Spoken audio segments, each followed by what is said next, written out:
So, Mr. Bove, I am hoping that more evidence is going to come out that shows that you lied before this committee. And I'm wondering where the lines are for you. What's the line in the sand when you wield awesome power of government? What is that line for you? Because clearly lying to a court isn't a red line. Refusing to follow court orders isn't a line.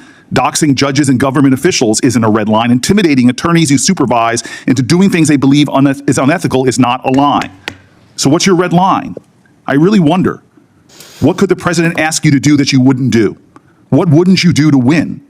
A judge has to uphold core values and principles: independence, impartiality. This isn't a clash, it's a warning. Cory Booker walks the Senate through years of ignored alarms about Emil Bove, then asks a question no one in power ever wants to answer. Where is your red line when loyalty matters more than law? Watch this carefully. This is how institutions break. In 2018, Mr. Bove, a group of federal criminal defense attorneys and former SDNY prosecutors in Manhattan were so alarmed by your pattern of unethical conduct that they wrote your supervisors at SDNY to warn them about you. I'd like to enter into the record a letter that I sent to Acting U.S. Attorney Jay Clayton of SDNY requesting more information about any internal or external complaints about you as a prosecutor. The letter contains the full text of that 2018 email from lawyers in which they describe you, and I'm quoting here, they describe you as, quote, vindictive, always looking for leverage and power, a prosecutor version of a drunk driver, completely reckless and out of control, quote, needing adult supervision.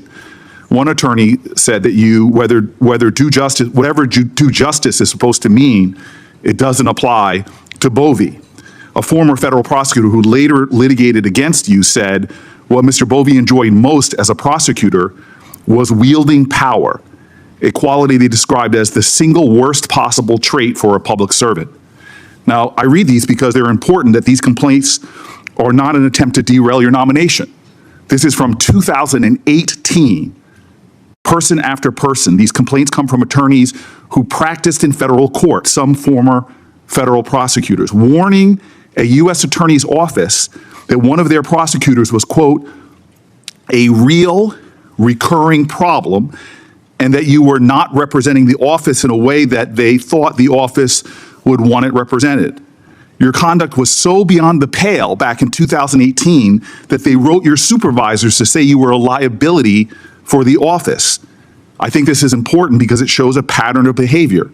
The allegations align with reports about your abuse of power now at the DOJ. I want to follow up in this pattern with what Senator Durbin's questions about the mandatory teams meeting you scheduled for all remaining public integrity section attorneys on February 14th, 2025. We already know that you're refusing to tell this committee whether you talked to Stephen Miller or others at the White House. All the chiefs and supervisors had resigned at this point, so all of the remaining and available attorneys were line attorneys in that meeting. Is that correct? Approximately 20 attorneys were on the team's call. I do hope, Senator, that at some point I'll have an opportunity. You were trying to find 2 attorneys to sign a motion to dismiss the Adams case without prejudice. Is that correct? Yes.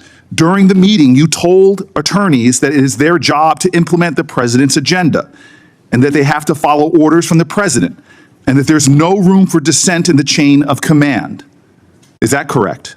No.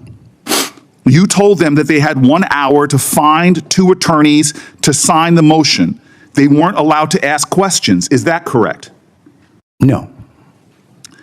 You started the meeting by emphasizing to the line attorneys that Danielle Sasson and Hagan Scott had failed to follow orders and that Ms. Sasson was going to be reassigned before she resigned, correct? I'm sorry, I didn't understand the last part of that question. I will state again. You started the meeting by emphasizing to the line attorneys that Danielle Sasson and Hagan Scott had failed to follow orders and that Ms. Sasson was going to be reassigned before she resigned. Is that correct? No. Okay.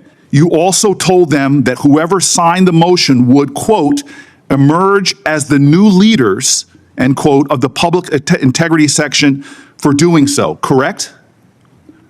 I don't recall saying that. So you don't know if you said that or not.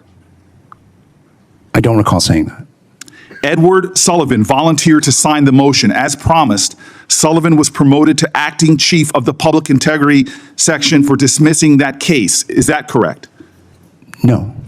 So you are saying that as the leader of the DOJ, you don't know who is in charge of public integrity? No, I'm saying that the causal relationship that you implied in your question is not accurate. Okay. We have you on the record on all of those points. You worked on January 6th cases while a prosecutor at the SDNY, correct? A supervisor, yes. An FBI agent described you as treating the January 6th cases as a priority when you were prosecuting those cases. But then you fired dozens of prosecutors and 8 senior FBI officials working on the case. Is that correct? No. So, Mr. Bove, I am hoping that more evidence is going to come out that showed that you lied before this committee. And I'm wondering where the lines are for you. What's the line in the sand when you wield awesome power of government? What is that line for you? Because clearly lying to a court isn't a red line. Refusing to follow court orders isn't a line. Doxing judges and government officials isn't a red line. Intimidating attorneys you supervise into doing things they believe is unethical is not a line. So what's your red line? I really wonder, what could the president ask you to do that you wouldn't do? What wouldn't you do to win? A judge has to uphold core values and principles: independence, impartiality, integrity, diligence. A judge must be free from undue influence. A judge must decide cases fairly without prejudice or favor. A judge must ensure that anyone who appears before them in court will get a fair shake. Thank you, Mr. Everything Booker. we're hearing you say makes me believe that you're incapable of that. The pattern didn't just begin when you were nominated by this president. Peers of yours, prosecutors, attorneys who served with you, and judges in your past year have again and again cited you as someone who is not capable or qualified of doing this job in which you're nominated for. Thank you, Ms. Madam Britt. Chair. What Cory Booker does in this exchange is far more deliberate than a confrontation. He is not trying to win a viral moment. He is building a record. And more importantly, he is teaching the Senate and the public how to recognize abuse of power before it becomes normalized. Booker starts by anchoring everything in time. Not last year, not during a nomination fight. He takes the committee back to 2018. That choice matters. By doing that, he strips away the argument that these concerns are politically motivated or manufactured for this hearing. He's saying, very clearly, this alarm was raised long before Emil Bove's name was ever floated for higher office. And then Booker explains something most viewers don't know. Federal prosecutors do not casually accuse one of their own. The culture inside offices like the Southern District of New York is rigid, hierarchical, and intensely reputation-driven. Writing a letter to supervisors warning that a prosecutor is reckless, vindictive, and intoxicated by power is not routine. It is extraordinary. It happens only when people believe silence is more dangerous than speaking up. That's why Booker reads the words into the record, not to shock, but to preserve them. Because once they are entered, they become institutional memory. Always looking for leverage, reckless and out of control, needing adult supervision. These aren't insults, they are behavioral warnings. And Booker wants viewers to understand that these descriptions came from professionals who understood exactly how much damage a prosecutor can do with unchecked authority. From there, Booker connects the past to the present, and this is where the exchange becomes instructional. He shows how abuse of power doesn't usually begin with illegal acts. It begins with pressure, with mandatory meetings, with loyalty tests, with narrowing the space for dissent until ethical objections feel like insubordination. The February 14 meeting is a case study. Leadership had already resigned. That matters. When supervisors are gone, line attorneys are vulnerable. Booker wants the audience to see the imbalance. One official with authority, 20 attorneys with careers on the line. In that environment, even a suggestion can function as a command. Then comes the pattern of denial, and this is where viewers learn something crucial about hearings. "I don't recall" is not a memory lapse. It is a legal posture. It allows a witness to avoid perjury while refusing clarity. Booker doesn't challenge it emotionally because he doesn't need to. Each non-answer is logged. Each deflection narrows the witness's credibility. When Booker brings up promotions following compliance, he is illustrating how power enforces itself. You don't need explicit threats. You reward obedience. You signal what behavior advances careers. Over time, the institution learns what is expected without being told. The January 6 cases raise the stakes further. These prosecutions are not just another docket. They are a test of whether the justice system is insulated from political influence. Booker points out the contradiction deliberately, prioritizing these cases at one moment, then dismantling the teams working on them later. The implication is not confusion, it's conditional justice. And then Booker stops asking factual questions. He asks a moral one.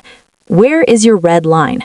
That question lands because Booker has already demonstrated that procedural lines don't seem to exist. Courts, orders, ethics, subordinates. If none of those stop you, what does? The silence that follows isn't about policy, it's about character. Booker then explains, for the benefit of the public, what the job actually requires: independence, impartiality, integrity. These aren't abstract ideals. They are safeguards against exactly the kind of behavior he has been describing. And when Booker says that everything he's heard convinces him Bove is incapable of meeting that standard, he's not speculating. He's concluding from a documented pattern. This exchange is a warning, not just about one nominee, but about how democracies erode, not through dramatic takeovers, but through normalization.